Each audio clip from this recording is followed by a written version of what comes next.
Okay, very good. I think we have everybody here. We'll go ahead and call the meeting to order, and if you'll rise with me for the Pledge of Allegiance.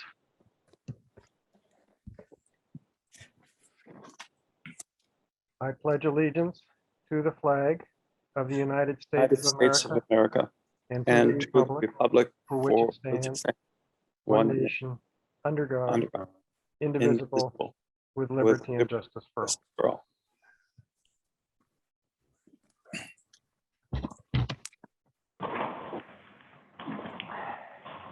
Okay, Dee, and if you could call the roll. Director Nicholson. Present. Director Yee. Present. Director Stewart.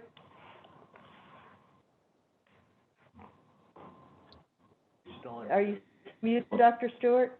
Yes. I'm sorry, I missed mute. I am present. Director Epen. Present. Director Wallace. Present. Very good. We're all present. And Dee, if you could call out who's in the boardroom with you. In the boardroom tonight, we have Kimberly Hart, Ed Fayen, Chris Hay, Larry Labossiere, Paul Kozachenko, Shri Badu, and me, D'Antonio.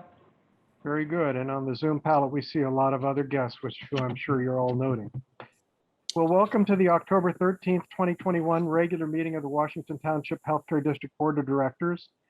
To continue to protect the health and safety of the members of the board, district staff, and members of the public from the dangers posed by the SARS-CoV-2 virus, the Brown Act allows a local agency to continue to hold its meetings remotely as opposed to being required to meet in person.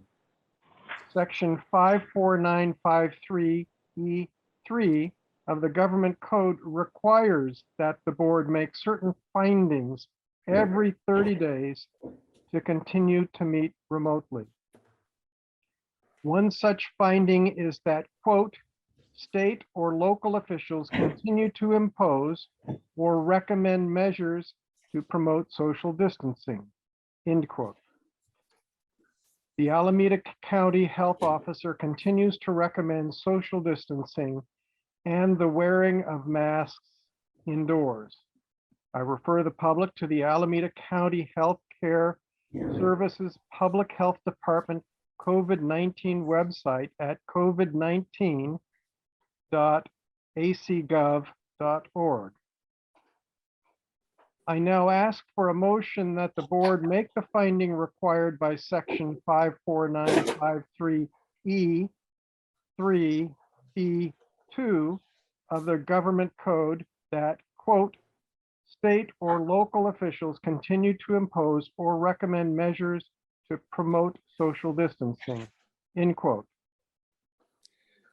Mr. President, I make the motion that the board make the finding required by section 54953E3B2 of the Government Code that, quote, the state or local officials continue to impose or recommend measures to promote social distancing, unquote.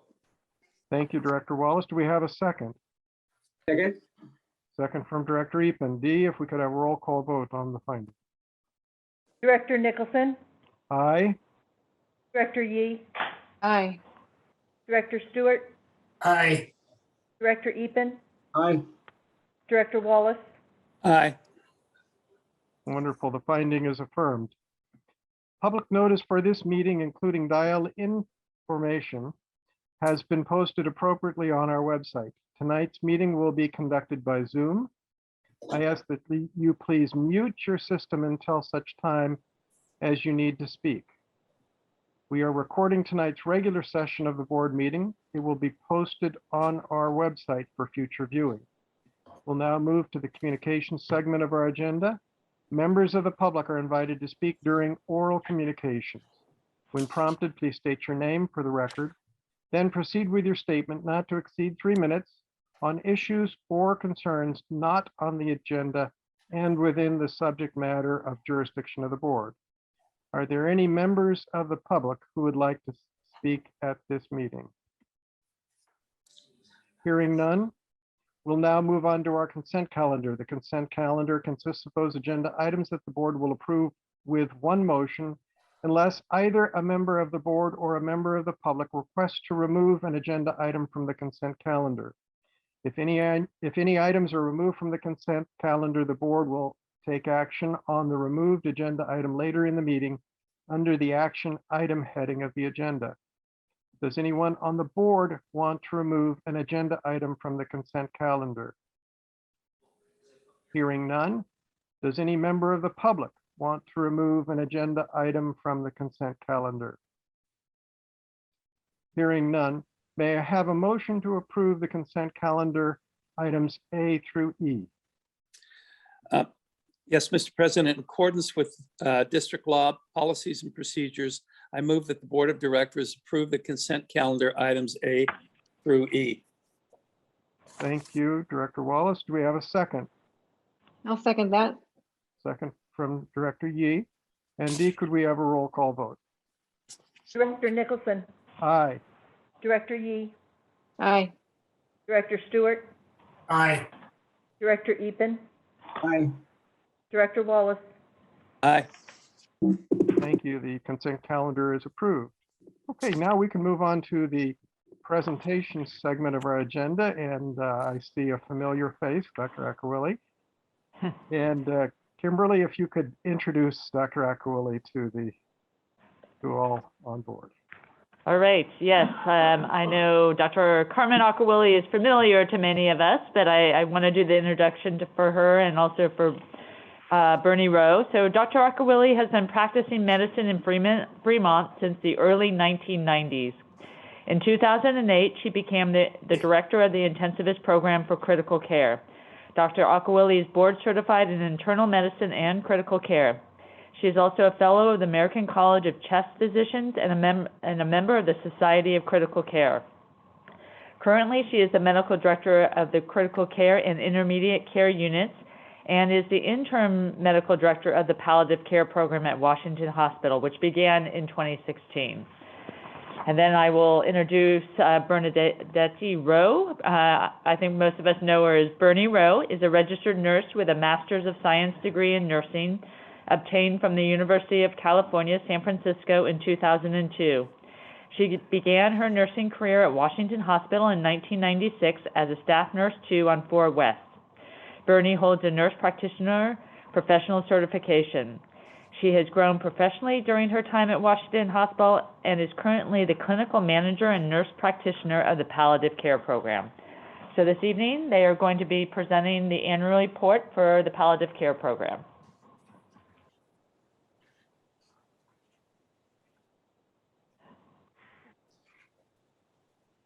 Thank you. Good evening, everybody. We have the slides. Yes, they're going to pull them up for you right now. Thank you. So while we don't have the slides yet, I want to know from all of you, what comes to your mind when we say, what is palliative care? I bet you don't have a fast answer, right? But if I ask you, what's cardiology? You know, it's cardiac. What's neurology? You know, it's the brain, right? But what is palliative care? Next slide, please. So, next slide. So palliative care is specialized medical care for people living with serious illness. This type of care is focused on providing relief from the symptoms and stress of the illness, and the goal is to improve the quality of life for both the patient and the family. An important message I want to share is that palliative care is not about dying, but about living well with serious illness. It is available to patients at any stage of any serious illness, such as cancer, heart failure, lung disease, chronic liver disease, emphysema, kidney failure, ALS, Parkinson's disease, dementia, and stroke. If you or someone you care about is seriously ill, getting palliative care is one of the best things you or they can do. That's my message. So palliative care teams does not replace your medical team, but rather work with your other doctors and nurses to provide an extra layer of support. It is based on the needs of the patient, not on the patient's prognosis. It is appropriate at any age or at any stage, as I said, in a serious illness, and it can be provided along with other disease-modifying treatments. Our guiding principle is that of alleviation of the suffering, whether physical, emotional, social, or spiritual, identification and alignment of the goals of care, and lastly, to provide support and guidance during disease trajectory. Next slide, please.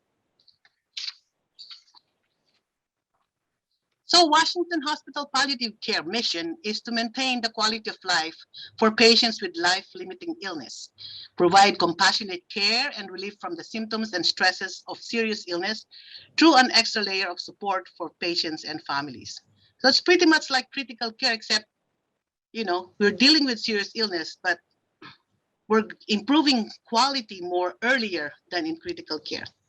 It consists of a multidisciplinary team with physicians, nurse practitioner, social worker, a spiritual care coordinator, and a nurse. If you look at the diagram,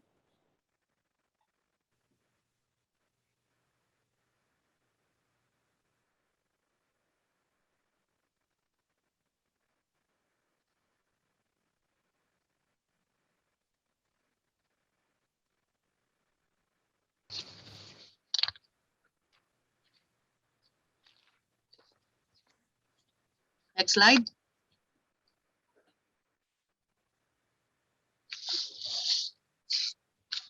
So the next slide.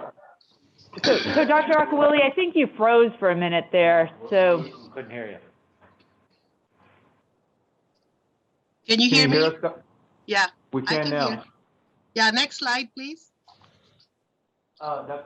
Akawili, the first slide with the image that is on the screen now, we couldn't hear you anything about it. You saying, do you mind repeating it?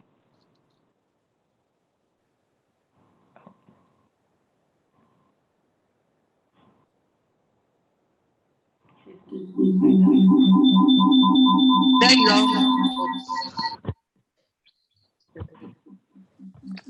Okay, so I've explained the diagram is explaining that we are working concomitantly with curative care palliative.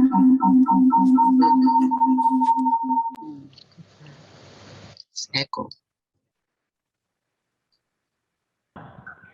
Yes, doctor, go ahead. Go ahead. Oh, what happened? Dr. Shakir, you're having trouble with your microphone. Do you mind muting yourself for some time? Sure. Dr. Akawili, go ahead. Let's look at the next slide, please.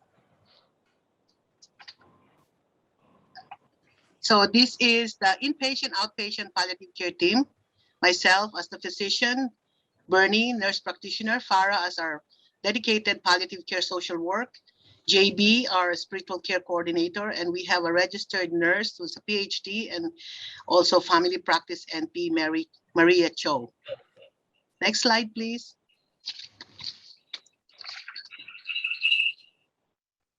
So the evolution of palliative care at Washington really started in 2006, but it's mostly informally done in the critical care department. In 2015 to 2020, we were involved with PRIME, which is Public Hospital Redesign Incentive in Medical. It's a 5-year plan to develop and support the growth of the inpatient palliative care service. In 2016, we went live with inpatient palliative care, with the team being established. Also at the same time, we participated with the UCSF Palliative Care Leadership Program. We were also part of the CLABSI, which give us our educational tools, and also with the PCQN, which is usually the data that compares us with the national.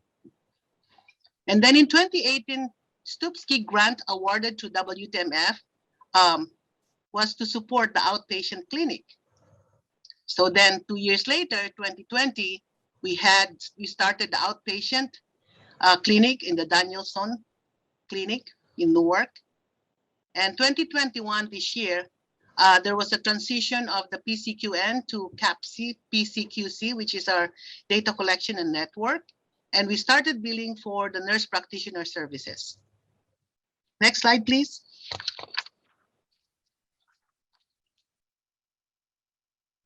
So over the past 5 years, there's been a 2-fold increase in palliative care service consults. Look at the graph from 2017 to 2021. 96% of patients who have palliative care referral in fiscal year 2021 were seen by the team, a little bit above average, the national average of 95%.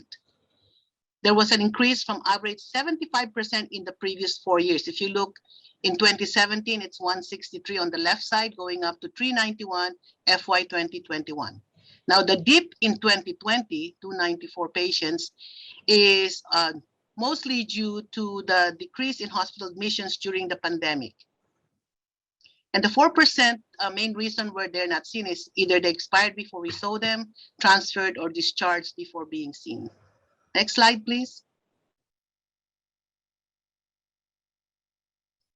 So our patient profile, Washington Hospital has older than the national average. Around, if you look at the first row, it's about 77 to 78 as compared to 71 years old for the national palliative PCQN hospitals.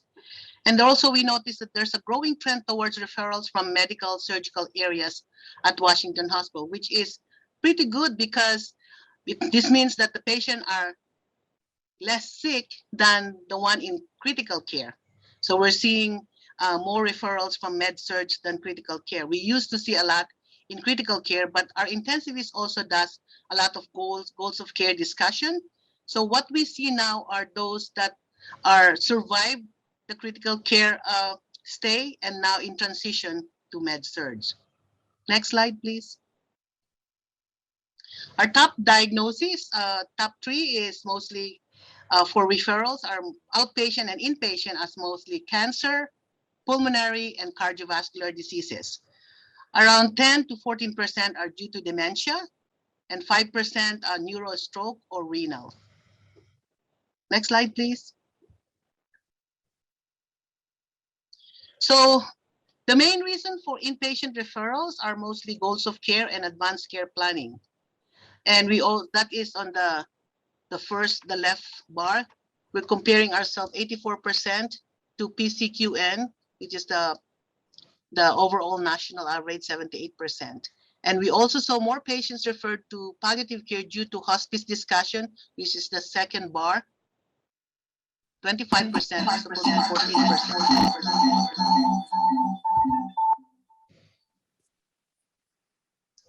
And the main reason, okay, and the main reason for outpatient referral, for outpatient are mostly goals of care, 90%, and symptom management. Next slide. Our discharge disposition, 53% went home, around 19% were extended care facility, and LTAC about 2%. And the rest is residential hospital, and the others are those that expired. Next slide, please. So for fiscal year 2021, we have 5 goals: to further improve patient experience, to decrease the length of stay. We wanted to further clarify the goals of care, the values of the patient aligning with the medical management, including code status. The fourth one is to increase advanced care planning as to initiation of the advanced healthcare directive papers and the PULSE, which is the physician order physician order of life-sustaining treatment. And lastly, the early identification for appropriate hospice referral. Next slide, please. So our first goal of patient experience in this FY 2021 also, 9 out of the 10 eligible palliative care patients receive a follow-up phone call 3 weeks after discharge, and about 47% response rate on that. And on the average, we have a good rating of 4/5, meaning to say palliative care has been very helpful. Not extremely helpful, but very helpful. So next slide, please. So for the second goal, which is decreased length of stay, we showed that patients were referred to palliative care sooner and discharged earlier in the fiscal year 2021. If you look at the left side, the bar, in 2017, it took 7.3 days from admission to the palliative care consult Now in 2021, it's around 5 days for our consultation, and it correlates with the earlier the consult, the length of stay is lower, so that in 2021, we were like 12.1 days, which is comparable to the national average of 12 days. So we feel that hopefully we will continue to see decrease in length of stay with palliative care consults. Next slide, please. So for the third and the subsequent slides, Bernie is gonna discuss further. Thank you. Thank you. All right. So if you'll recall, 84% of our inpatient palliative care consults were for goals of care. This is really important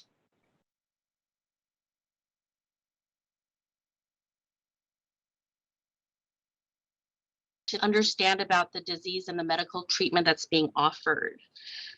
This is a time to figure out what's important and what's meaningful to the patient as they're deciding what are the next steps, and to clarify what they're hoping for. And it seems so simple, you know, or obvious what a person would hope for, but sometimes it could be, you know, the birth of a child when they're receiving medical management, or it could be relief of pain. Also, it's important, we also talk about risks and benefits of the medical interventions such as CPR, artificial nutrition, and we talk about different levels of care. And we provide information in hopes to align their values and wishes with the medical management they're receiving. When you look at this slide, there was the decrease, at the time of consult, there was a 46% of patients who were full code. And then after the consult, that full code number decreased to 32%. And when we look at the time of consult for patients who were DNR, 48% of our patients, when we first consult them, were DNR, do not resuscitate. And after our consult, that number had increased to 63%. So when we had conversations with patients, what we were able to do is to clarify what's important, and we supported their decisions. We didn't make decisions for them, but we helped them understand what they were choosing and provided information so that when they choose, they know what they're choosing. So I want to share, we had a palliative care consult, and we were consulted for goals of care, advanced care planning, and support. And I want to share this example so that you understand how we support patients with serious illness. This gentleman, I'm going to call him Don. He is a 90-year-old male who engaging in the conversation. His daughter came for the visit. She was at the bedside. This gentleman had a past medical history of having congestive heart failure, COPD. He had prostate cancer, hypertension, and diabetes. He had been in and out of the hospital about 6 times in the last 6 months. And at our consult, he was a full code. His psychosocial history, he was widowed. He had 3 adult children. His daughter was the main caregiver. His sons lived out of state. He was a retired mechanic. He loved gardening, and he loved spending time with his family and close friends. When he was at home, he was able to walk with a walker. He was having some shortness of breath, but he was still able to, feed himself, do some house chores with the assistance of his daughter. When we asked him what does he understand about his disease, he said he knew that his heart was weak and he knew that his lungs were bad. And then he also, of course, knew he was in and out of the hospital. And he jokingly says to me, I'm not ready to kick the bucket yet. He says, I'll be ready when the man upstairs calls. And so I asked, what are your short-term goals, in this hospitalization or when you look to the future? And he was able to say that, it's important that his symptoms are managed. His shortness of breath, pain, and constipation were some of the challenges that he brought up. And, if these could be managed, then he could continue doing the things that he loved, which are gardening and spending time with his family, and he'd be much more comfortable. When we looked at his situation, we noticed that he did not have an advanced healthcare directive in the computer, and we had a conversation with the daughter, and he did in fact have one at home. So we had the daughter bring it to the hospital to have it uploaded into the system, and he did not have a pulse form. But we were able to talk about what it means to have a pulse form. And at that time, he was full code, full treatment, and he said he wanted to continue his current medical management, and he didn't want to change it. And, that's okay. We supported that decision. They were agreeable to receive pulsed education for future planning. We spent a little time talking with the daughter about what it's like to be a caregiver. And she said that, she worries a lot about how to manage her dad as his disease progresses. She's worried about him getting frail, if he has more symptoms, just being that caregiver for an aging parent. And so we were able to provide some caregiver resources. We talked about respite care. We talked about ways that she can provide, do her own self-care. So what we were able to identify in his goals of care is that he wanted to continue his current medical management in hopes to return to his baseline, and to have his symptoms managed a little bit better, so that of course he could do the things that he loved. What we were able to do is we referred him to our outpatient palliative care service so that he could continue a follow-up for symptom management, caregiver burden, and advanced care planning, and to see the outpatient service in conjunction while he's seeing his primary care doctors. Next slide.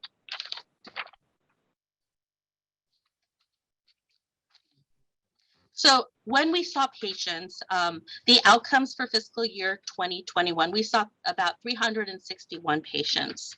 We were able to clarify goals of care 53% of the time. We were able to support patients and families 38% of the time. We initiated Pulse 28% of the time, and we introduced advanced directives 24% of the time. And you'll have to note that when a person is in the hospital and they're seriously ill, a lot of times they don't want to talk about advanced care planning documents. So when we initiate, we're just introducing the topic. And if they were to come back again, we can continue the conversation. Or if they're seen on the outpatient, we can continue that conversation. So next slide. So this also just shows that over the years from fiscal year 2018 to fiscal year 2021, our goals of care have also increased, and this is just, and our advanced directives initiated have also increased. Next slide. Discharge, disposition, hospice. So 25% of our inpatient consults were for hospice, and a third of our patients were discharged to hospice. When you look at the slide, the red is Washington Hospital Palliative Care Service, and this is compared to other hospitals in the PCQN network, and we're about average, or we're pretty much like everyone else. What we do on our service is when we get a hospice consult, what our first thing to do is to get an understanding of what is hospice and what the patient and family understand. And then we provide education and information so that they can decide if this is the right type of service at the right time for them. Next slide. The challenges that we've had in fiscal year 21. Number one, we were patients who were seen previously for palliative care, and they were readmitted to the hospital. We weren't always consulted or reconsulted for the service. And then patients who we did not see but had frequent readmissions to the hospital, we were often reconsulted or consulted late in their hospitalization. fiscal year 21, we had some challenges with staffing resources, and we also had challenges with manually entering our palliative care data into a new database, and this was just time consuming, but we were able to get resource and find ways and processes to get this information in our system. And also early physician engagement and referral. You know, doctors again weren't thinking of palliative care first, because so we're hoping to be able to provide information so that they'll think of us sooner than later. Next slide, please. So the next steps, our goal is for fiscal year 22 is to help reduce the frequency of readmissions for patients. We want to develop and align our quality initiatives for fiscal year 22 around the organizational strategic plan. We're working with Epic, our electronic health records, to automate our PCQN data, so we don't have to enter this data manually, and we'll be able to spend more time with our patients. We're looking at how palliative care can impact a patient's experience, and we're participating in the Press Ganey surveys. We're also looking at ways to increase referrals to palliative care. For the inpatient, we're working on identifying patients who were previously had palliative care and finding ways to have them reconsulted earlier in processes. And we're identifying earlier than later patients who could benefit from palliative care services who were not previously our patients. And for the outpatient growth, we're looking to increase our referral through collaboration with WTMF, the UCSF Cancer Center, Masonic Home, and of course, inpatient to outpatient referrals, so that we can always maintain continuity of care. We're working to also expand awareness among healthcare workers and our community to find language that is common when we think of palliative care. So when Dr. Akawili or somebody asks, what is palliative care? Everybody will be saying the same thing. And we also want to, for this next fiscal year, we're hoping to be able to expand the team with a board certified physician in palliative care. Next slide. Oh, thank you. Thank you. Any questions? Any questions from the board?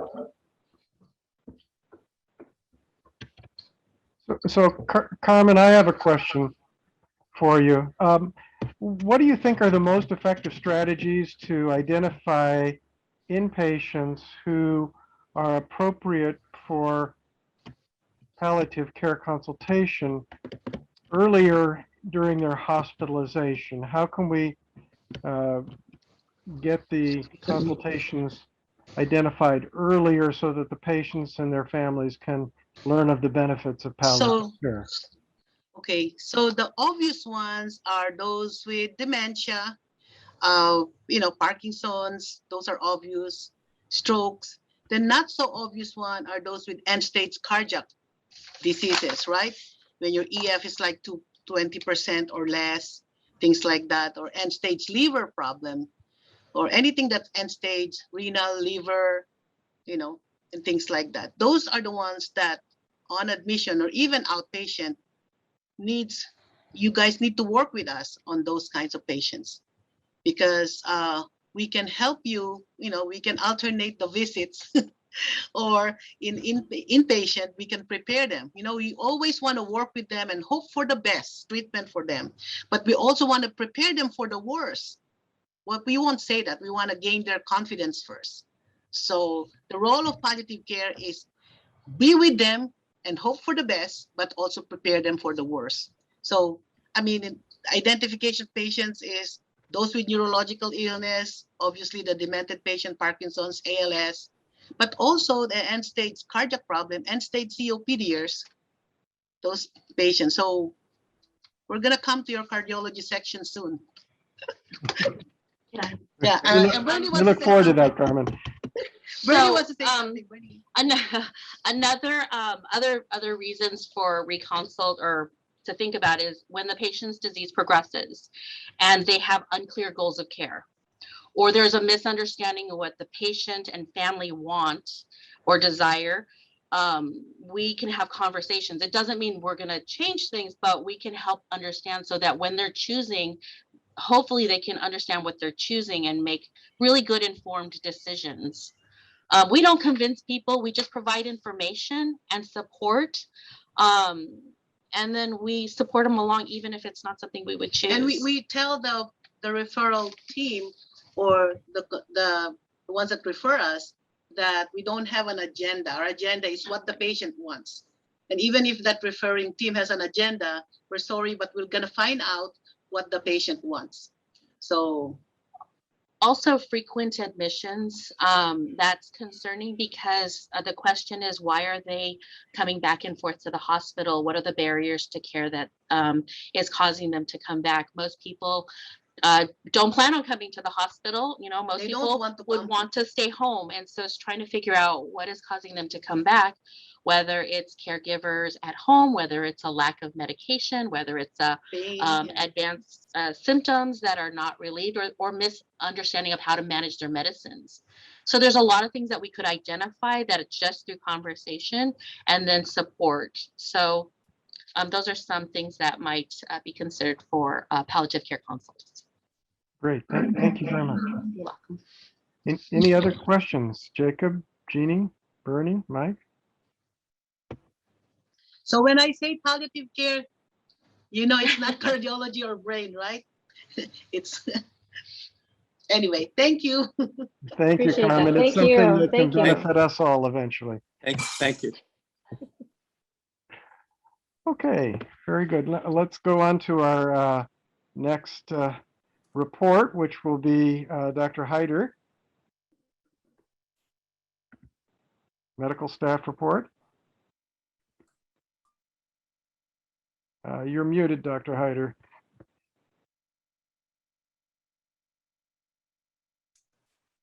Can you hear me now?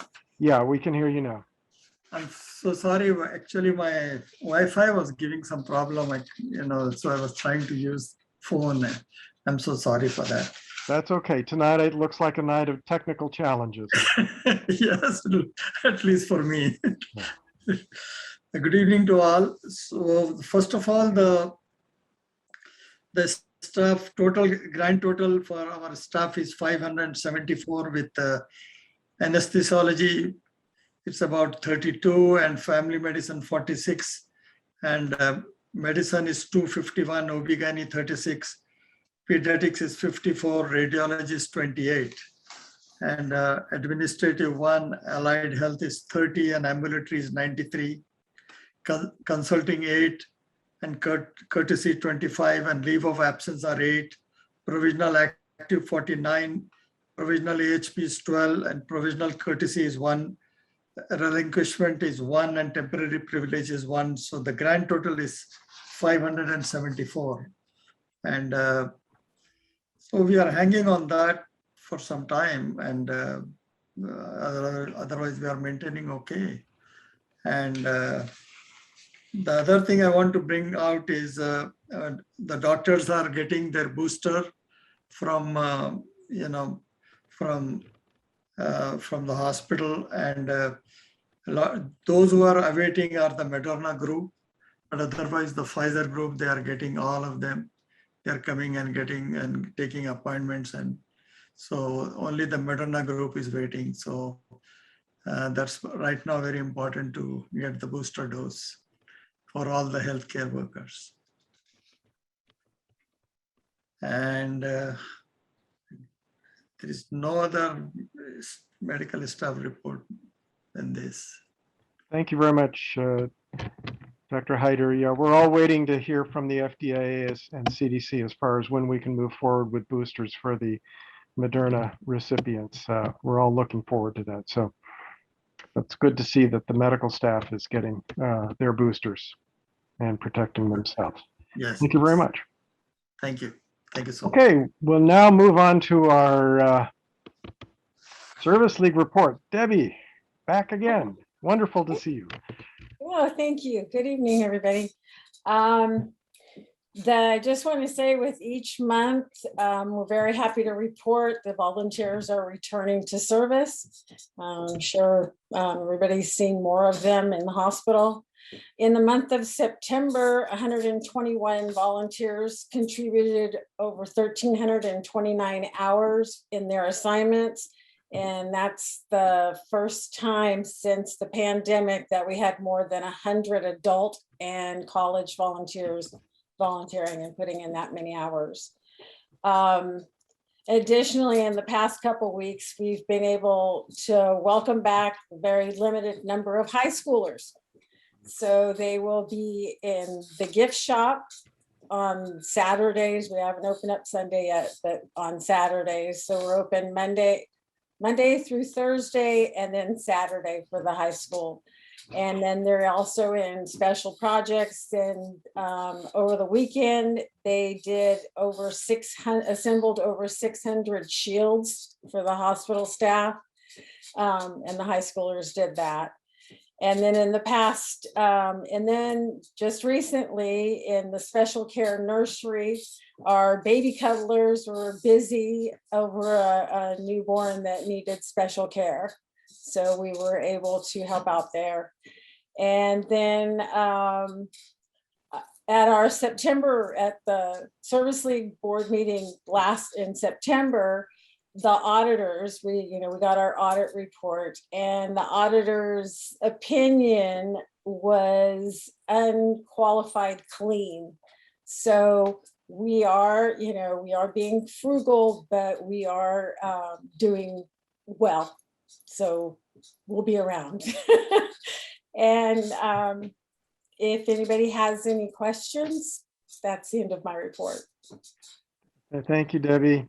It was really nice to see those young faces back in the with the Service League in the hospital working to help. Yeah, we're very excited they're back. Yeah, no, it's really refreshing. I think it's so good to see. Any news on the $5? On the masquerade? Yeah.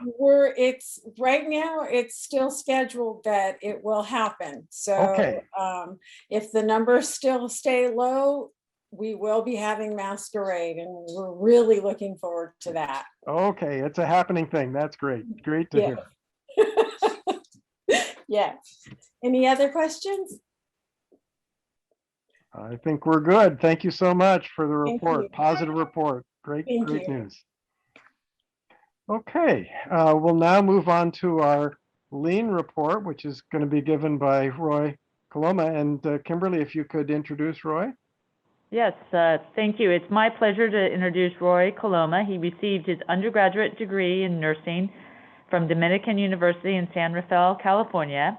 Currently, Roy is a staff nurse 3 at Washington Hospital.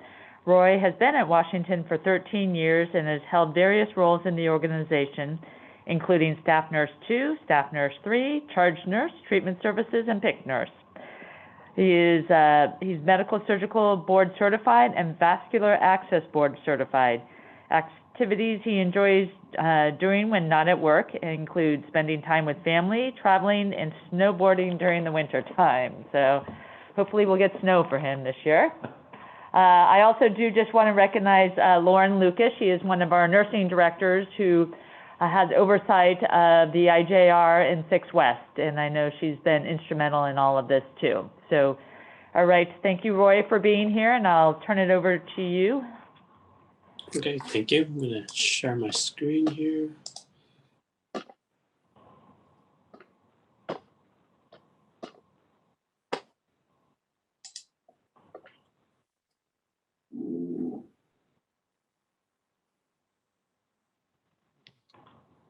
Give me a second.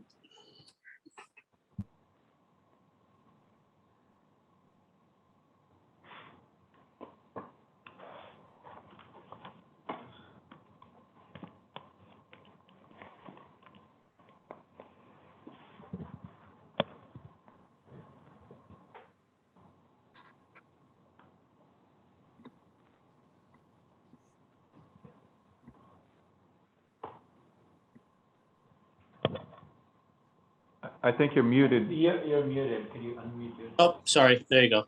Okay, sorry. My name is Roy. I'm a registered nurse, staff nurse 3, and PIC RN here at Washington Hospital. This presentation is on reducing central line associated bloodstream infections. So what is CLABSI and how is it acquired?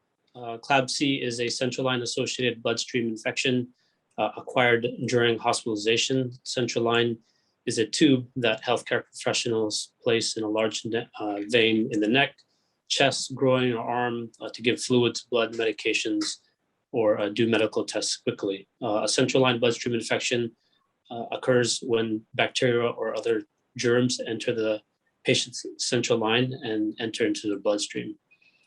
Physicians, nurses, and infection preventionists play a key role in the healthcare system in the insertion, care, and maintenance of central lines. CLABSI is a nurse-sensitive indicator. Our data suggests, or our data gets submitted to National Health Safety Network, which is the NHSN, Centers for Disease Control and Prevention, CDC, and Centers for Medicare and Medicaid Services, CMS. We also submit our data to American Nurses Credentialing Center, ANCC, which is the organization that awards hospitals magnet status.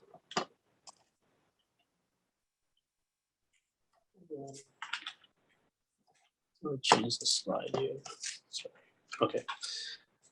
So background, these bloodstream infections result annually in 84,551 to 203,961 preventable infections, 10,426 to 25,145 preventable deaths, and $1.7 to $21.4 billion in avoidable costs.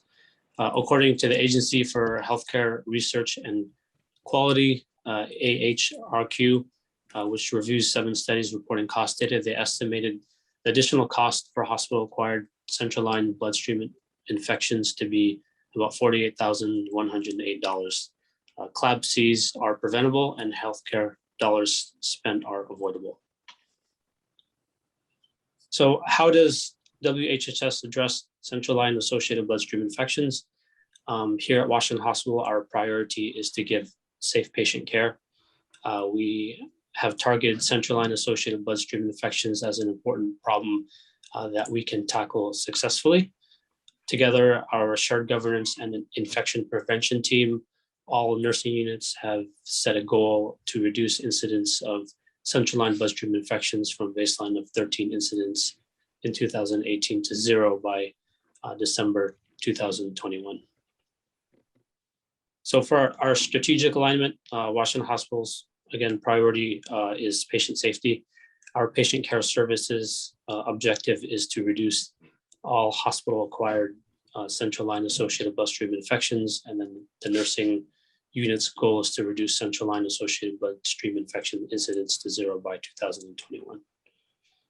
So key drivers, the driving factors to the success of reducing central line associated bloodstream infections involves implementation of evidence-based practice, staff re-education and retraining, intra and interdepartmental communication and collaboration with physicians, infection control, frontline nurses, materials management, and others. Daily central line audit tools and analysis with frontline staff and nursing leaders. Plan, do, check, act cycle, the PDCA for performance improvement project. So our work started in 2017 with the support of my manager, Lauren Lucas, and nursing leadership.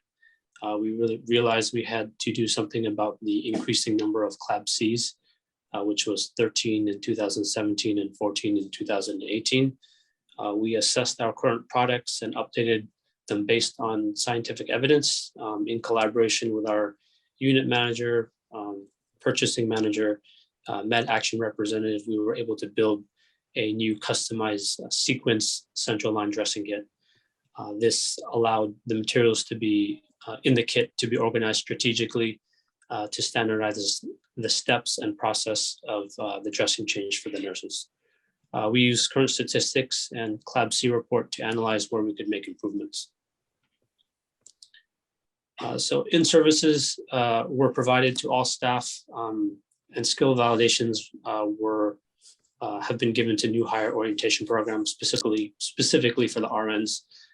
Emphasis was on hand hygiene, maximal sterile barrier precautions, chlorhexidine skin antisepsis, and prompt removal of unnecessary catheters. So after the new central line kits went through the proper approval process, the new central line venous catheter dressing kits were utilized hospital-wide. On the screen here, you can see a sample of our new CVC kit. It's a sequence kit designed and organized to help standardize the process of the dressing change for the RNs. We created a central line associated bloodstream infection prevention bundle, which is an evidence-based educational tool found to help decrease CLABSI rates. We then updated our central line maintenance and care procedures and protocols to align with our CLABSI prevention bundle. You can see example of our educational tool of our CLABSI prevention bundle below on the bottom right. We went live with our CLABSI prevention project. So in 2019, February, our focus was on quality control for the new central line kits and the dressing changes. We then tracked education, skill validations, monitored compliance. On the screen here, you can see examples of our skill validation forms and central line peer-to-peer audits. The central line audit form was created to help monitor compliance and quality. Data was reviewed at Quality and Research Council monthly. We created a central line audit summary working with EPIC, which is reviewed by nursing leadership daily at noon meetings. So infection prevention, shared governance, and nursing leadership continue to do root cause analysis on any new central line associated bloodstream infection incidents. Based on the root cause analysis, we are implementing chlorhexidine or CHG baths for all patients with central lines on our med-surg units. On the screen, you can see a copy of our educational tool that we're using. So this is our run chart for central line associated bloodstream infections, or CLABSI, showing the blue line trend over a period of time from 2017, which was at 13, and 14 in 2018. The green line represents our goal of 0. After our implementation of measures, the total number of infections started to trend down from 14 in 2018 to 5 in 2021. This project highlighted the role of organized and evidence-based approach continues to help in the reduction of central line associated infections. This project also identified 3 primary content domains associated with the achievement of 0 or very low CLABSI rates. 1, the use and application of evidence-based procedures for central line insertion and maintenance. 2, culture of safety and environment.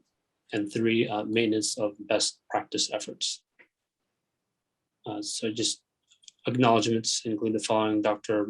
Diane Martin, critical care physician leadership, nursing leadership, infection prevention, Nursing Quality and Research Council, the EPIC team, and materials management. Thank you. Thank you, Roy. Any questions for Roy? So I have a question, Roy. Do we have any tools in EPIC to identify early on patients who no longer need their central line? We do have an audit tool to track them daily, but the communication between the nurses and the physicians is done on a daily basis and in the noon meetings as to whether or not the central lines need to be in. So we make a collaborative effort to discontinue them as soon as possible. Okay, that's great. We're actively pursuing early discontinuation of unnecessary lines. That's great. Good to hear. Any other questions for Roy? Okay, thank you, Roy. Keep at it. Let's get to 0. Thank you. All right. Next is our quality report, and we've got Dr. Jim McGuire. And Kimberly, if you could introduce Dr. McGuire. Yes, thank you. It's my pleasure to introduce Dr. James McGuire. He is the medical director of the special care nursery here at Washington Hospital, where he practices neonatology. He is also a professor of pediatrics at the University of California, San Francisco, and he practices and teaches at the UCSF Medical Center in Mission Bay. He received his undergraduate degree from Harvard, his medical degree from the University of California, San Diego, and a master in public health degree from UCLA, where he also completed a residency in pediatrics and a fellowship in neonatology. His work interests include team harmony and collaboration. Dr. McGuire is fond of the Bay Area, having grown up there, and he currently lives in Fremont with his wife and 2 children. So welcome, and Dr. McGuire is going to give the annual update on the special care nursery. Thank you, Kimberly and Dr. Nicholson. It's great to be here to give this annual update. And thank you, board of directors and the audience. Can you pull up the slide, or Kimberly? Yes, we'll pull it up. Fantastic.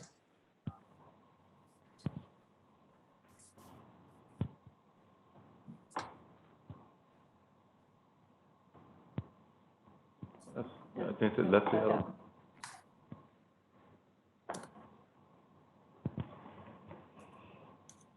Then one next to the left, yep. Yep.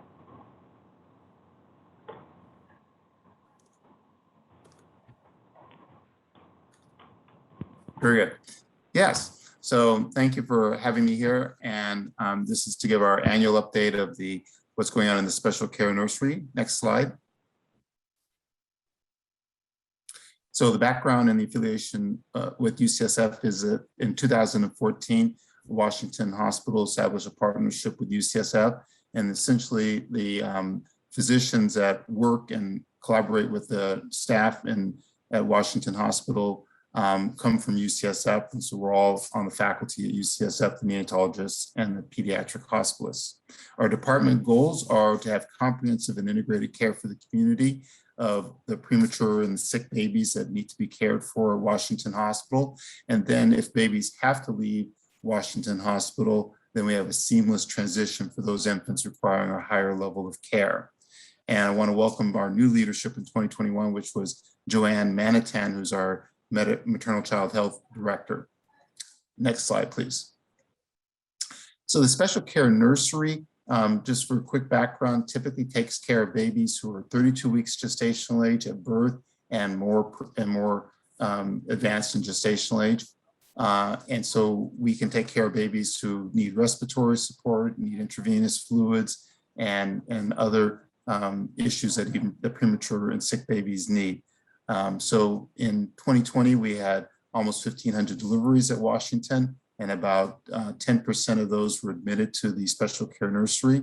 We also look to have babies transferred back to Washington Hospital from outlying hospitals, be that UCSF, either in San Francisco or in Oakland, what used to be known as Oakland Children's, or Stanford or El Camino.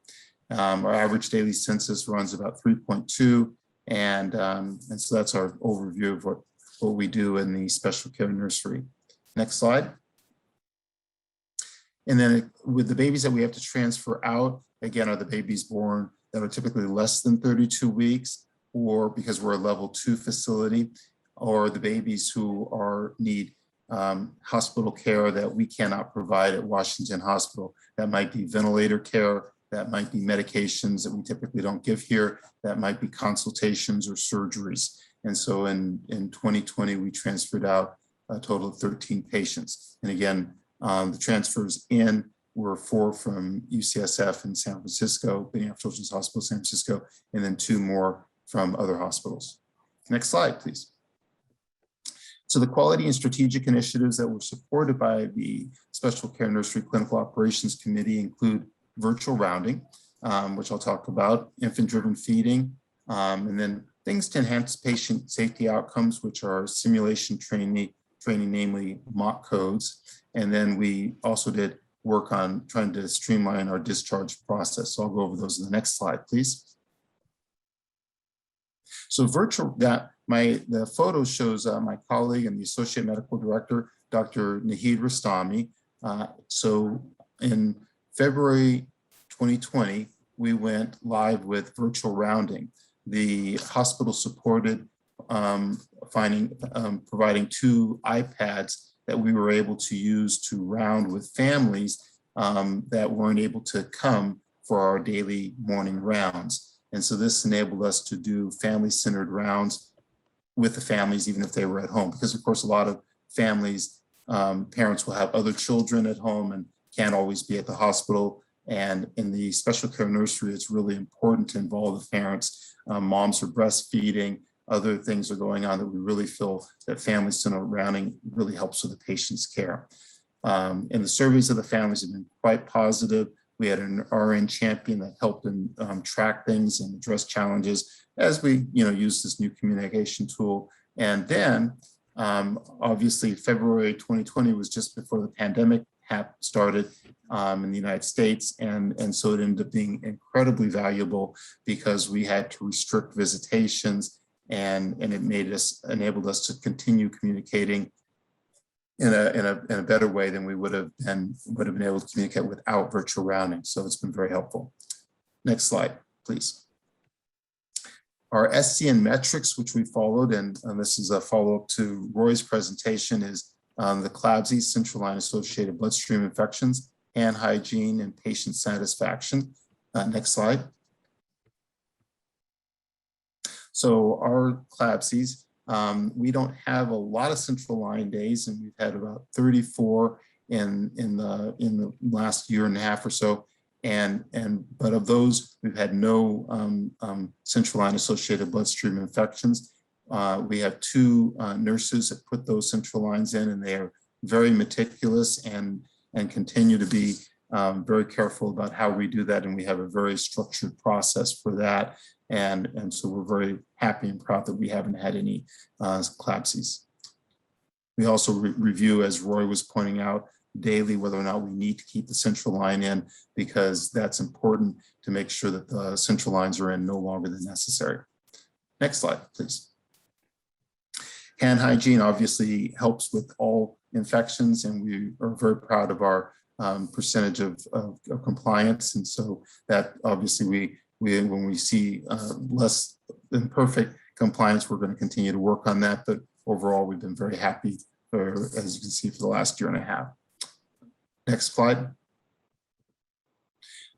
Parent experience update. I'm really very thrilled with this slide. The friendliness, courtesy of the nurses, I would actually suggest just replacing that with the word trust of the nurses.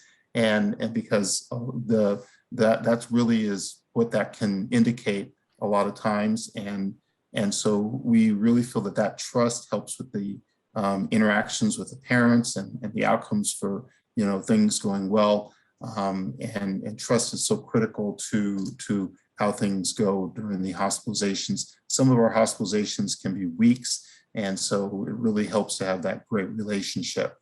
You can see in this covers a period of over a year that there have been ups and downs, and I really feel like the pandemic has contributed to challenges, because it is challenging when the parents can't visit as much as they used to be. We've at times not allowed both parents to be at the bedside. Fortunately, visitation has been allowed to be relaxed with the decrease in the COVID incidents and so forth.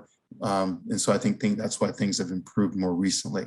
The next slide not next slide, but the next portion. Oh, can you go back for just a moment? My apologies. So the next one that talks about the degree to which you were involved in decisions regarding your child's care. That one would be like, I would just substitute teamwork. And so shared decision making, which this gets to, is really critical for developing good teamwork. And so in this case, those percentages of looking at that is the teamwork that we have both with the families, because it's critical, again, with the moms doing breastfeeding and being involved with the care, parents both being involved, that they feel that there's good teamwork. And we're very proud of our last 6 months or so. As I said, I think it was a lot more challenging when both parents couldn't visit and the restrictions because of the COVID pandemic. So, and then these underneath the words that are highlighted and larger care, excellent nurses, where those were on the input from the parents. These are the words that came up often in their feedback: care, excellent nurse, and the other ones extremely friendly, and so forth. So we felt that that the parents are having good experiences. Next slide, please. Education and professional development. So we continue to do case studies that we work together as a multidisciplinary team, both with nurses, doctors, and respiratory therapists. And we involve both the special care nursery and the maternal child health side, labor and delivery. We also have, the next one is UCSF outreach courses. So these are, UCSF provides ongoing training for the nursing staff. This can be skills labs or how to stabilize a critically ill baby for transport. And the nurses, nursing leadership and the nurses decide on what is most useful to get from UCSF so that the nurses can get the right training that can fine tune what they already know. And then our quarterly UCSF perinatal outreach program is one that provides discussions on quarterly on topics for the OBs, neonatologists, pediatricians, and nursing staff on relevant cases and issues that are useful to review for the multidisciplinary approach that we have at Washington Hospital. Next slide. High-risk deliveries and neonatal codes. We want to obviously have the best outcome for rare situations for which there are codes, and then also rare situations for which there are high-risk deliveries. On the note of the high-risk deliveries, we've been having more high-risk deliveries in complicated patients, in particular because we've had our prenatal diagnostic center headed by Dr. Jackie Chu. Dr. Chu was hired and started working here several years ago, and she's brought in much more complicated mothers and babies that would often have been delivered elsewhere. And now when a case comes up that is high risk, then we try to look and see, is it possible to deliver that patient at Washington Hospital and still provide excellent care? To do that requires a multidisciplinary approach for these high-risk mothers. And so the maternal child health team is all involved. So that involves not just Dr. Chu, it involves the OBs, the neonatologists, the pediatric hospitalists, nursing leadership. It sometimes involves the cardiologists and sometimes radiology and administration. And we'll have care conferences to talk about these high-risk cases. Cases that might come to mind would be, for example, a fetus that is found to have a heart condition that we think would be stable after delivery and might not need anything more than an echocardiogram after the delivery to make sure that the baby is stable to go home. And so in that case, rather than have the mom go elsewhere to deliver, we make sure that we have a well-communicated, well-thought-out plan, and that when the mom delivers, we can then implement. And that has worked out very well. It's taken a lot of effort in terms of folks to make sure that communication is good, and we've used Epic to actually put a note in the chart that then is accessible by all. It's worked out so well that we've actually had more cases from Palliative Medical Foundation who had historically not been, I think, looking to us to do these, take these high-risk mothers, but I think they've now seen that we've been able to do this well. And so we've been having more interest from them and more cases from all the OBs in the community about having high-risk deliveries at Washington Hospital when we feel that we can do it well. And so that's been going well. Then there are the unanticipated high-risk deliveries that can result in neonatal codes. And so going on to the slide, the low volume of codes and extremely low birth weight babies, so those are the ones that we would try not to deliver extremely low birth weight babies here because we're going to have to transfer them. Again, as I said earlier, we would transfer out all babies born less than 32 weeks. To be ready for those deliveries, our solution has been simulation training, and we have a very robust now mock code simulation training program. And we've also focused not at that simulation training on team communication. Next slide. So this simulation plan has taken a number of years to get where it is now. And as Roy was mentioning earlier, we do a lot of plan, do, check, act. And so we've been doing that for years to end up where we are and to try to, learn what we can do to do it better. And actually our next slide talks about how we've been implementing it in the last year and continuing to improve our mock code simulation program. So this is the slide we've been doing surveys. We did surveys of the nursing staff prior to implementing mock codes in January of 2021.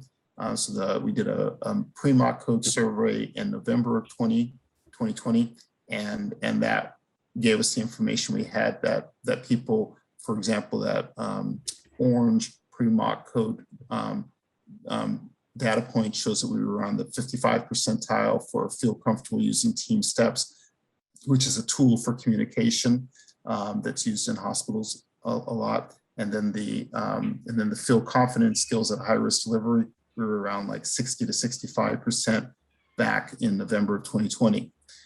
So then we started doing mock codes in particular and in January, May, July, and we then did post mock code surveys. And as you can see, the post mock code surveys have generally been improved with the feel comfortable units and team steps now being the little triangle, and now they're closer to 100. They've been 100%. And then for the feel confident in the skills, they've been often 100%, but the last time there was it was lower, and we are doing another plan, do, check, act, and have used that information to revamp our mock code training, which we'll be doing again in November. So we feel that we're addressing the readiness and using the information from these surveys to enable us to be ready for these rare situations that will continue to happen. And so we want to be ready to provide good care for those patients. Next slide, please. So our next steps are, we are currently working this year on our infant-driven feeding. This is going to be a project that the nurses are increasing their knowledge of infant-driven feeding, and we've done a pre and post. We're doing a pre and post survey after doing some education, and that process hopefully will roll out in the coming months. And then the project for the next steps for the coming year hopefully will be that we will resume our annual special care nursery reunion, and you can see a photo of me at a couple of reunions in prior years. We, of course, did not have a reunion in 2020 and 2021. I'm not sure what outfit I'll be wearing at the next reunion. So that will be interesting to find out. And we usually have a theme, so we'll see. And then in the coming years, we're going to be looking at a new construction for our level 3 neonatal intensive care unit. And that next slide. Thank you. Any questions? Yeah, thank you very much, Dr. McGuire. I really am impressed at your use of the simulation to improve the ability of your team to manage those rare but very high consequential events. It's that old joke, how do you get to Carnegie Hall? Practice, practice, practice. Absolutely. So, yeah. And so it would be good to learn from your team how to do those simulations best, so we can institute that more in adult medicine as well. Because I think there's opportunities for a lot of improvement based upon simulation unusual events, unusual presentations, and learning how the team can best adapt and respond to that. So that's really, really encouraging. I agree. Yeah. Any questions for Dr. McGuire? Jeannie, you must have some. You're a cuddler. No, all I can do is just sing my praises for the team, for the nurses, for the collaboration between them and the physicians, the teamwork, the wonderful atmosphere of care, concern, and trust that's being built between the families and the nurses. It's just a great unit, and they work well together. And I just can sit in that chair and just watch them work and just be so proud. So Well, thank you. Thank you for your leadership, Dr. Well, thank McGuire. you for your help and the cuddlers' help. And as you said, it's a team approach, and the nurses and so many others made this presentation possible. And I also want to say thanks to like Bill Nicholson and Kimberly Hartz, who have helped so much with trying to, for example, get some of the information for these high-risk moms. For example, Bill reached out to me in the doctor's lounge earlier this year and just checked in and said, "Is there anything I can do?" And I was already working with Jan Hinsdorf and others, and Kimberly's been very helpful in terms of making things happen so that we can be ready for these high-risk moms. So thank you all. Very good. Good job. James, there's one question. I mean, hi. Hi, Jacob. Good to see you. Yeah, great presentation. 7 to 10% of admission that comes from outside into the special care. Where do they come from? Yeah, the outborn ones are the ones that come from usually, as I said, Benioff Children's Hospital, San Francisco, or Benioff Children's Hospital, Oakland, or transfer from Stanford. Every once in a while, we'll get an admission from a pediatrician's office, but that's very rare, very rare. Usually that happens like only about once or twice a year. But there's no transfer from St. Rose or, because Kaiser itself doesn't have any special care nursery in Fremont. So we don't get any Kaiser babies either. We don't get Kaiser babies. Yes, Kaiser, we actually have to transfer out Kaiser babies because they always come and get their babies very quickly, I can tell you that. And then in terms of St. Rose, that hasn't happened in the 7 years that I've been there, that they transferred a baby to us. And That's Dr. McGuire, I think, yes. Yeah, I was just going to say, I think that the transfer, there are usually residents that live in the community that want to, have to spend, it's easier to spend more time with their child here at the hospital versus trying to go back and forth to at UCSF in Mission Bay or that way. So it's Yes. after a time period that and it's really, we've gotten some wonderful feedback from the parents that they're so happy that the service is available locally so that they don't have to continue to travel when their baby is stable enough to be in our level 2 nursery. Absolutely. Well, great. Thank you very much, Dr. McGuire. And we look forward to seeing what you're going to wear next year at the reunion. Thank you. All I right, love me those too. pictures. All right, take care. Bye All right, all. have a good night. You too. Okay, we'll go on to our financial report. Chris Henry. Yeah, thanks, Dr. Nicholson. Tonight, we'll be looking at Washington Hospital's operational financial results for August. And as always, we'll start with our acute inpatient statistics. Average daily census for August came in 20.6 higher than budget at 163.3. Our combined average daily census, and that was our inpatient census, our combined average daily census, which includes our outpatient observation patients, came in 24.4 higher than budget at 173.5. We had 858 admissions in the month, 14 higher than the budget. Patient days for the month also came in higher by 639 at 5,062. Our outpatient observation equivalent days for the month came in at 315, pretty close to what we've seen the last several months, against a budget of 197.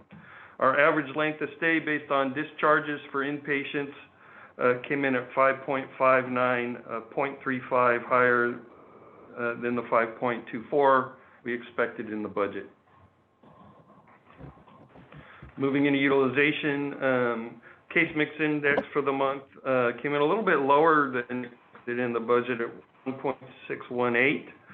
We had 120 deliveries in August against a budget of 136, although we understand we expect those numbers to start to rise.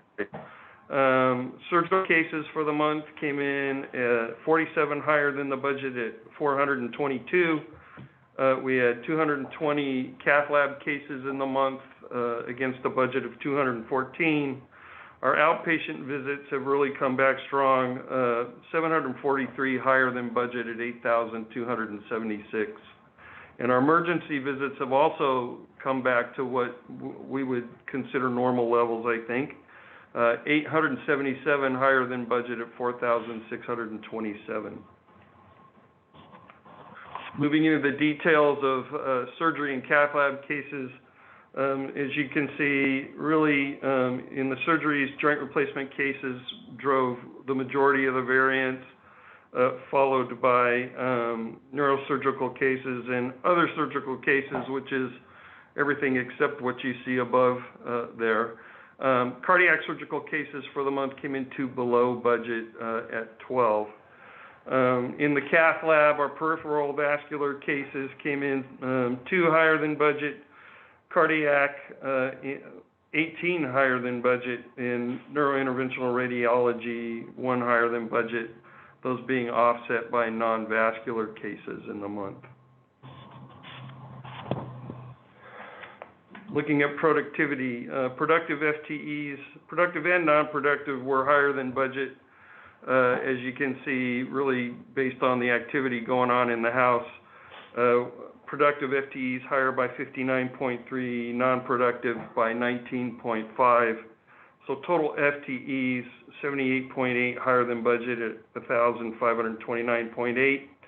However, our FTEs per adjusted occupied bed, which is our productivity measure, came in 0.95 lower than budget at 5.81. So again, a lot of activity in the house, and staffing was a little bit lighter than we would have expected given the activity.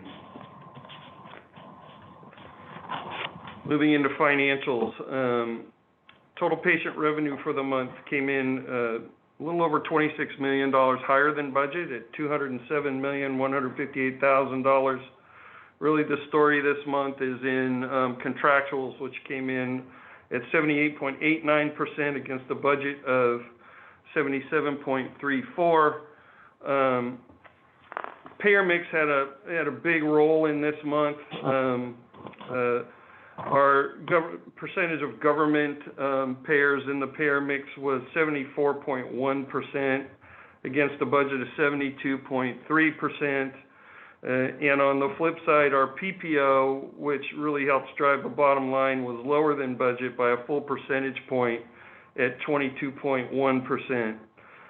So we ended up with contractual allowances really 17% higher than our budget against total patient revenue that was 14.8% higher than budget. Got a little bit of help with our provision for bad debt, coming in at 7.8% higher than budget, higher than budget. Really helped by a lower percentage in the total patient revenue of our private pay. So again, our total deductions for the month coming in 16.9% higher than budget at $163.4 million. So we ended the month with net operating revenue that was $2.7 million or 6.6% higher than budget at $44,057,000. Operating expenses for the month came in about 5.4% higher than budget. A big portion of that, about $1.1 million, came from salaries and wages with the higher level of FTEs we were running. Benefits for the month were higher, about $244,000, largely driven by Blue Shield claims, and then we had some higher FICA expenses with our higher wages. Supplies for the month were $815,000 higher than budget, about $380,000 of that driven by prosthesis with our neuro and joint activity. Pharmacy for the month was $145,000 for the month with our higher number of people in the hospital. Then we had a lot of other supplies and smaller variances that made up the rest of that variance. Purchase services for the month came in $223,000 higher than budget. This is related to the rental of some SNF beds that we're using to help get long-term patients out of the hospital and into a lower cost setting of care.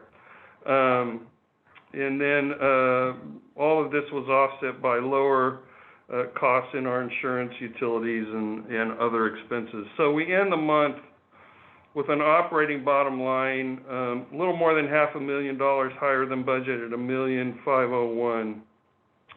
Non-operating income for the month actually came in at a loss of $294,000, largely driven by an unrealized loss on our investments.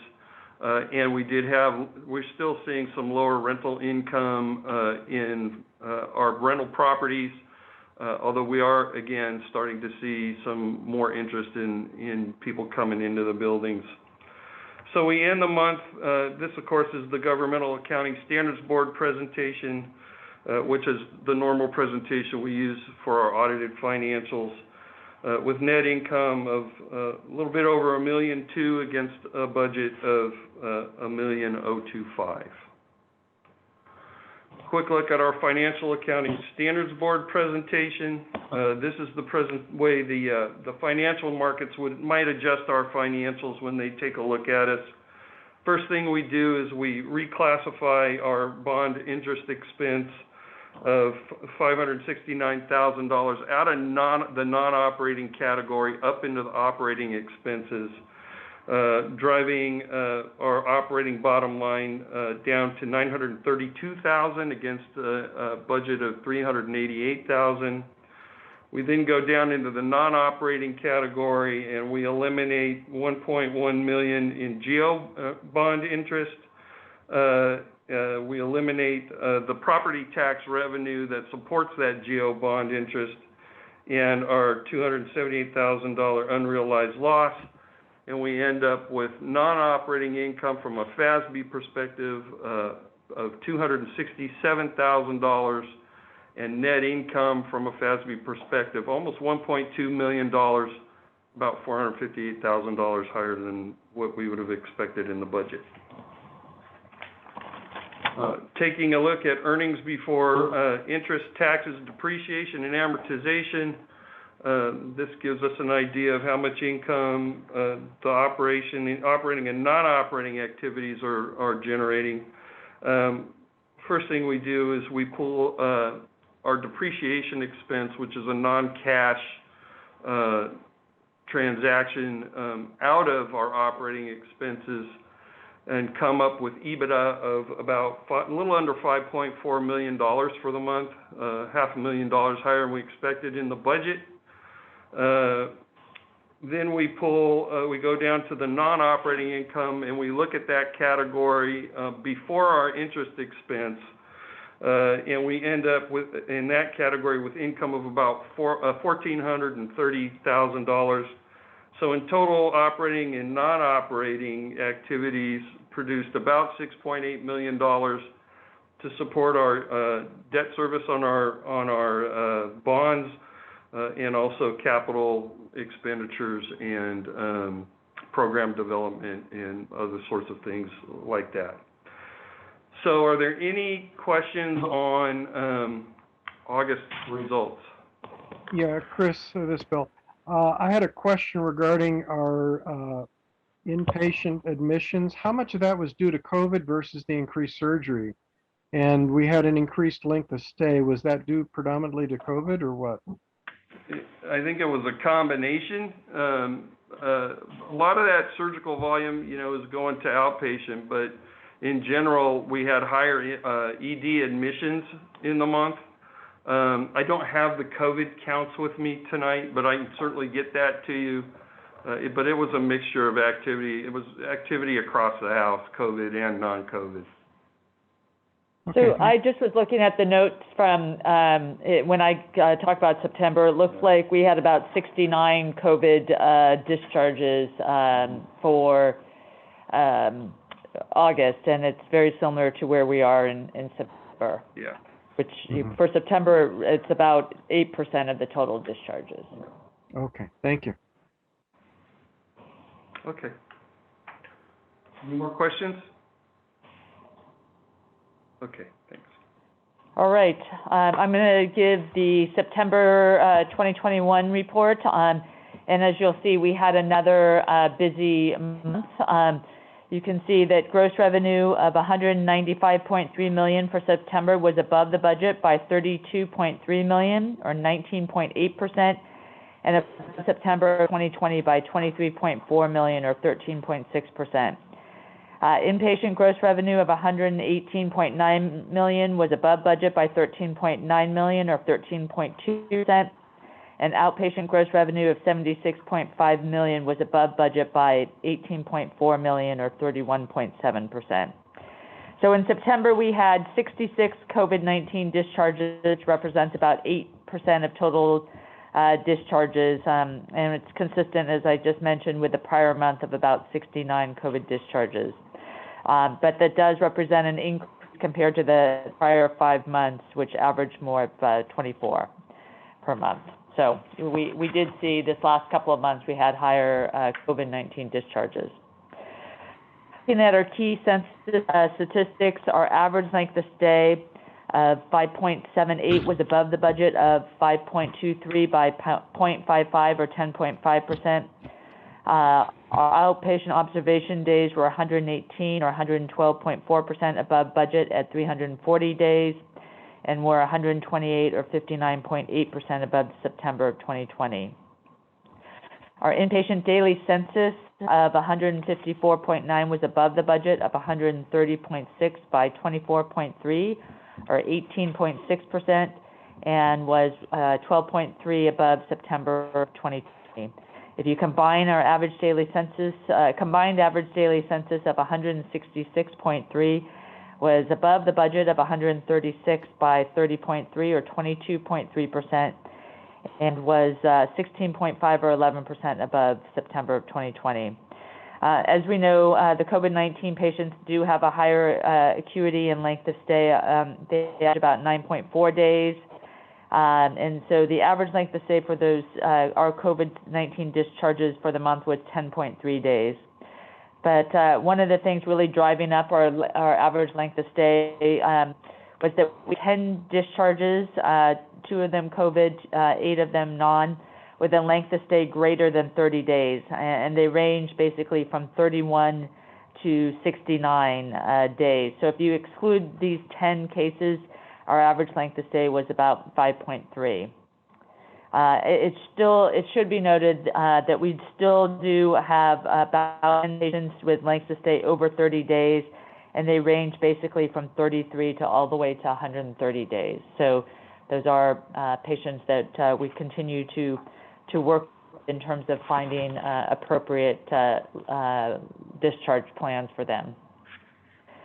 All right, admissions trends. Admissions were above budget by 55 or 73%. Higher admissions for the month were partially offset by the increase in observation days that resulted in fewer admissions. So we were above budget in terms of admissions. Looking at our patient days, admissions were above budget by 7.3%, and length of stay was higher than budget by 10.5%, which resulted in patient days of 4,648, which was above the budget by 18.6% or 730 days.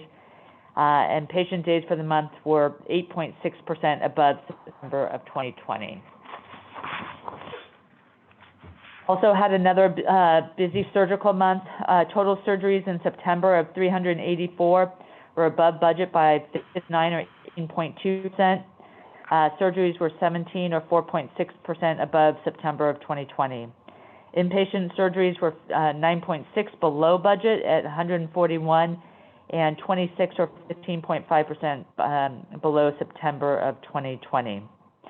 Outpatient surgeries were 74 or 43.8% above budget at 243 and 43 and 21.5% above September of 2020. And I just want to note this is continuing to see the shift in joints.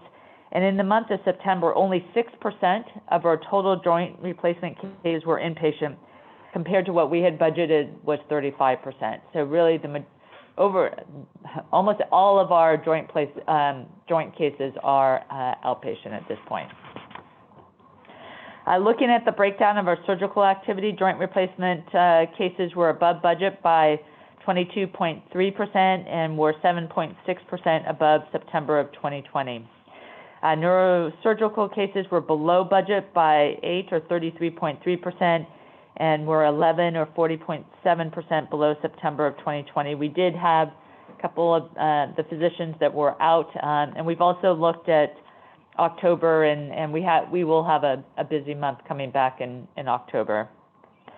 Cardiac surgical cases were above budget by 6 or 85.7% and were 1 or 8.3% above September of 2020.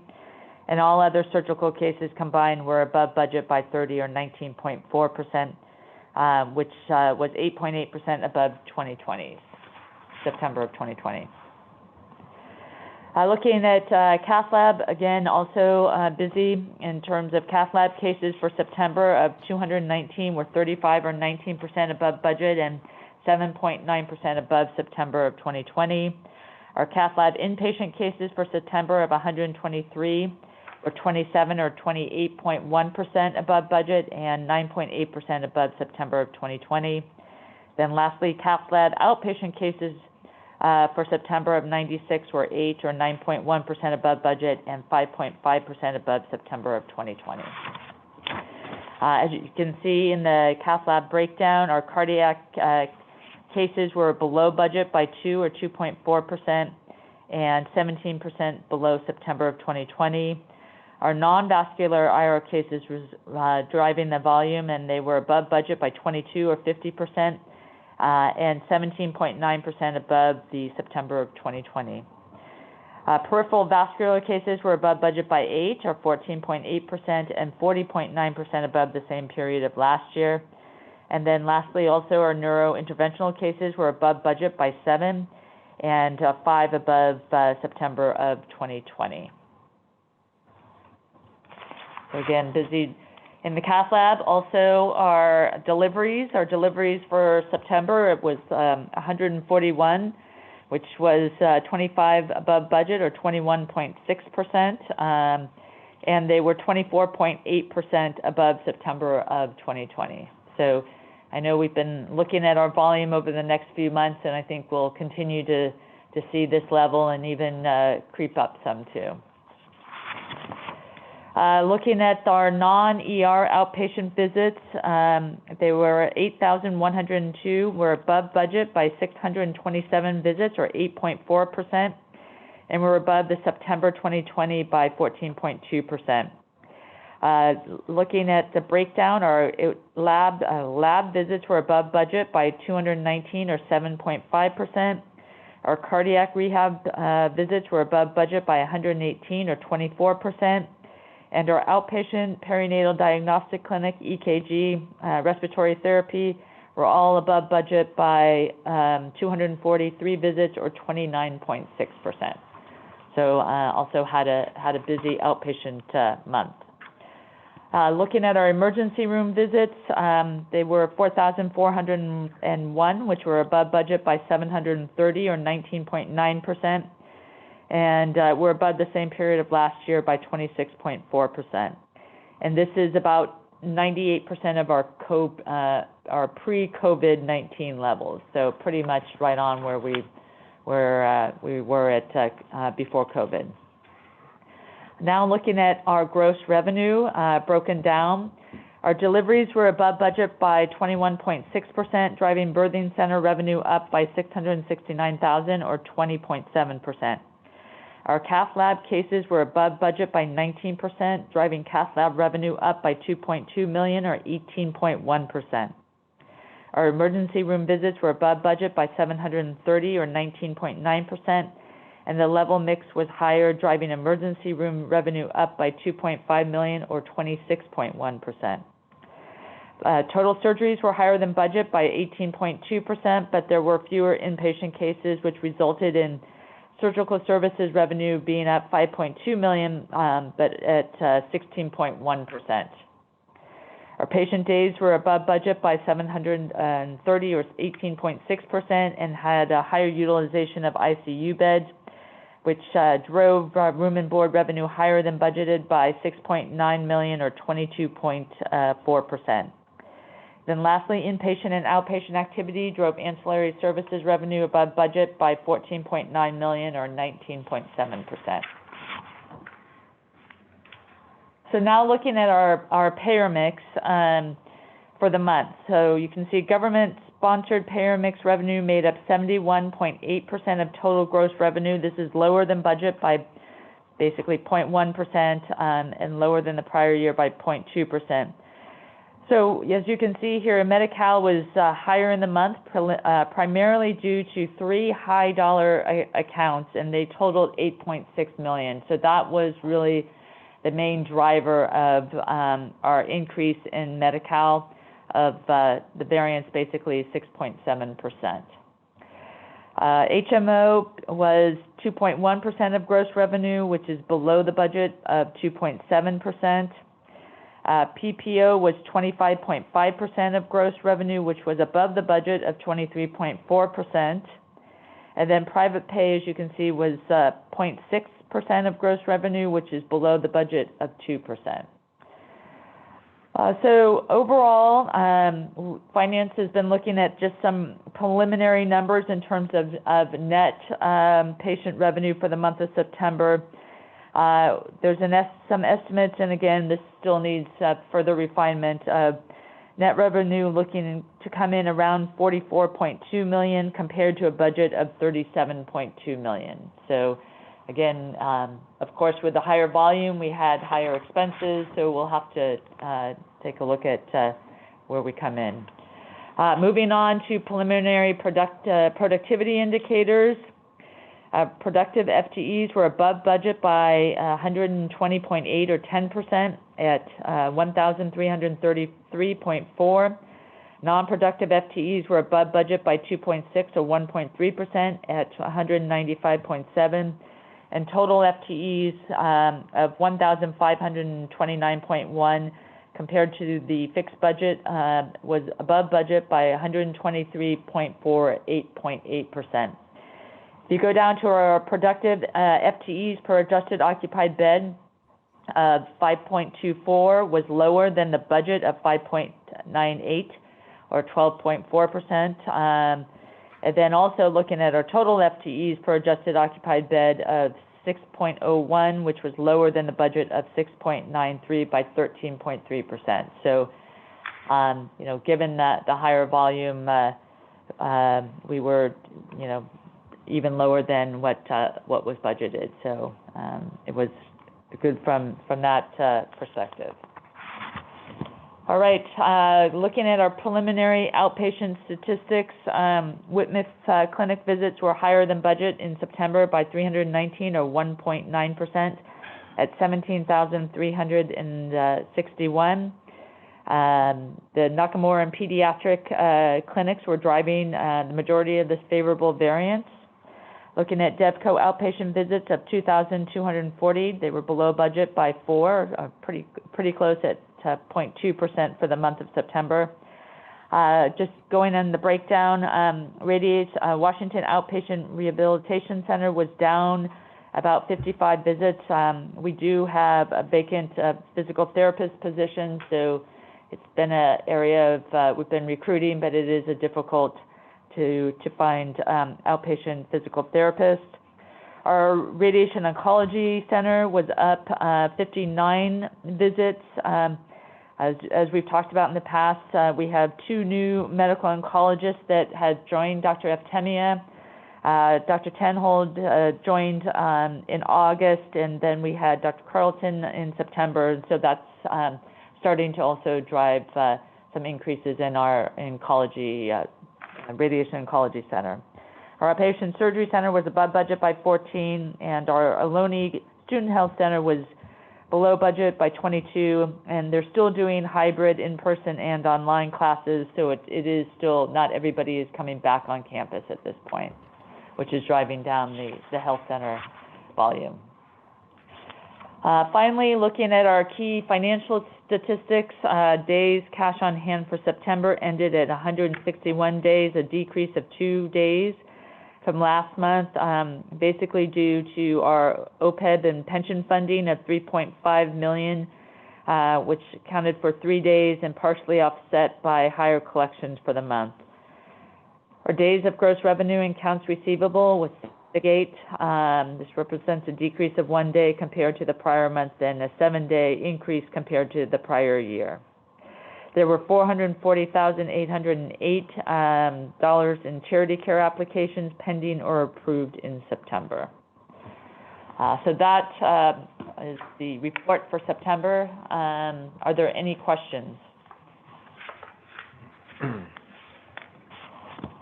Okay, Kimberly, that looks like a strong month, and we'll see whether the increased activity is sustained through the rest of the year. Let's Yep.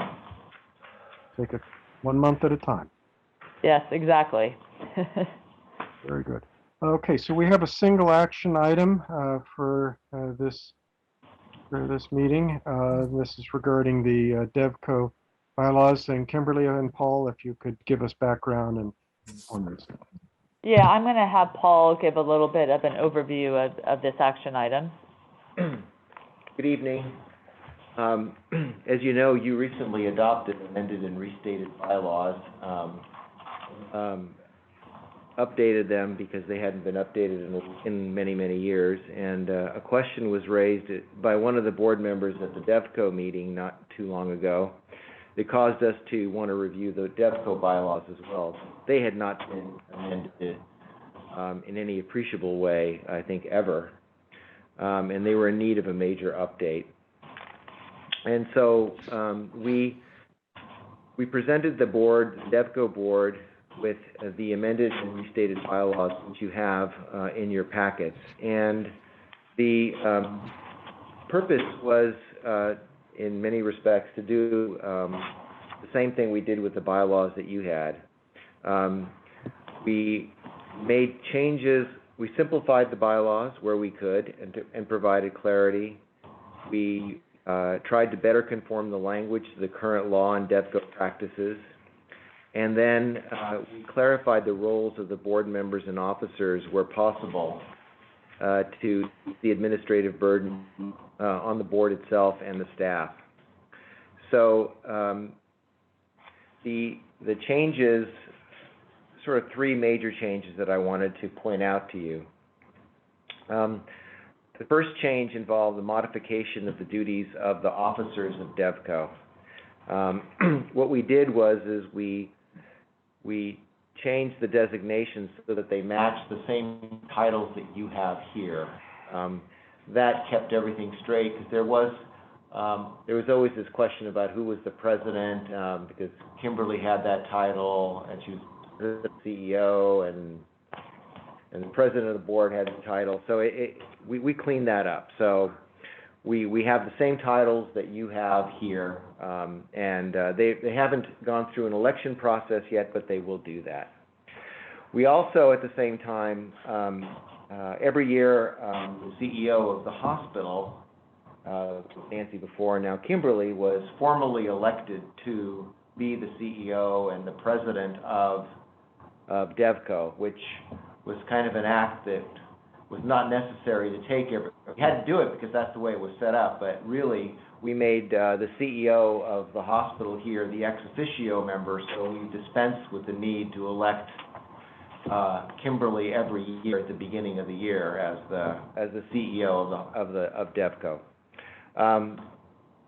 And then the third major change is we went through and we simplified the bylaws by specifying that the meetings are to be conducted in accordance with the Brown Act. I think when Devco was originally created, it wasn't clear that it needed to follow the Brown Act. That decision long ago was made, and there were just there was language in there. For instance, there was language that allowed the board to take unanimous written consent without a meeting. That cannot be done under the Brown Act, and so we cleaned up all of that and just basically we basically provide that the board has to conduct its meetings in accordance with the Brown Act. So, and that was pretty easy to do. There's a chart that I can go over. I can answer any questions about the changes. It was our original intention to have the Devco board review this, provide feedback, and then go back, but the Devco board decided that the amended bylaws were fine as they were, and so they approved them. And those bylaws specifically provide that they're not effective until this district board approves the bylaws, consistent with the fact that the district is really the sole controlling member of Devco. So, happy to answer any questions. Any questions for Paul? I just want to thank you for all your hard work in bringing the Devco bylaws up to speed. Want to keep ourselves legal. Yep. Okay. Congruent. Any questions for Paul? Okay, if not, I'll entertain a motion for approval of the Devco amended bylaws. Yeah, Mr. President, in accordance with the district law, policies, and procedures, I move that the board approve the amended and restated Devco bylaws. Thank you. We have a motion. Do we have a second? Second. Second from Director Epen. And Dee, can we have a roll call vote, please? Director Nicholson, Aye. Director Yee, Aye. Director Stewart, Aye. Director Epen, Aye. Director Wallace. Aye. Great. Thank you. The motion is approved and the Devco bylaws are now adopted. Kimberly, do you have some announcements? I do have a few announcements. I'd like to start with Employee of the Month for October. It is Julie Hill from Accounts Payable. Julie joined Washington Hospital in the spring of 1989. She started out in the payroll department, but after 7 years, she moved to the Accounts Payable team. As a member of the Washington family for over 32 years, Julie has seen the hospital go through significant changes, and she has been an integral part of supporting all of those changes. Her flexibility and ability to learn new processes has contributed to the success of the finance division. She is quick to credit her coworkers and her managers. Sometimes staff who work behind the scenes at Washington question whether they are part of the patient-first ethic. But Julie is always quick to note, we do make a difference. We make sure the lights stay on, and many other things. When accounts payable processes invoices in a timely manner, they are making sure our patients receive the food and medical supplies they need. Julie explains we all have a role to play in the patient-first ethic, from televisions in their rooms to the supplies their caregivers need. Patients rely on accounts payable whether they realize it or not. Julie was born at Washington Hospital. She was raised in Fremont and married her high school sweetheart. After 42 years of marriage, she and her husband Pat still live in the house where they raised their daughter, which is also the house Julie grew up in. When she's not traveling to Maui to visit her daughter and grandchildren, Julie enjoys camping, crafting, and hiking. We're very fortunate at Washington to have such a dedicated employee like Julie Hill. Congratulations. And I just have a few other announcements. I want to let the community know that we do have a COVID testing tent, and basically patients who are symptomatic or have been exposed to COVID and have a physician's order may make an appointment. to come in and get tested. It is in the parking lot of Washington West that is facing the emergency room. So we are, I know we've gotten a number of questions about testing, so we are doing it if you're symptomatic or have been exposed, but we do need a physician's order for that. We also are continuing to provide COVID vaccine.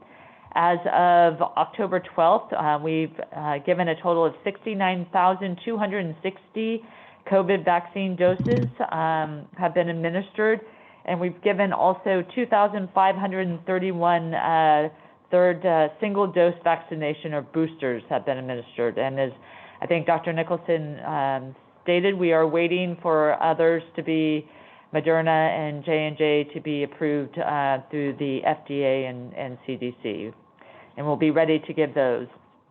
In terms of some past community education, on Thursday, September 16th, Dr. Victoria Leapart, a gynecologist, presented Navigating Your Mature Years and with Purpose and Grace. We had 13 members attend virtually on Zoom.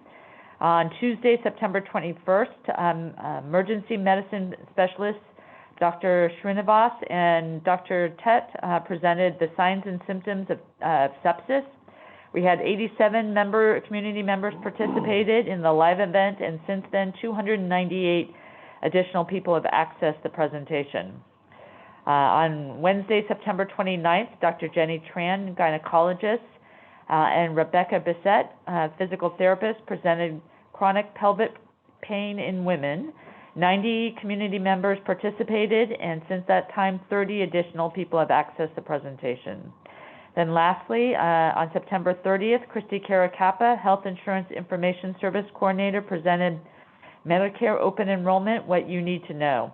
106 community members participated, and since that time, 289 additional people accessed the presentation. So anybody can go to our website and YouTube channels to see those past presentations.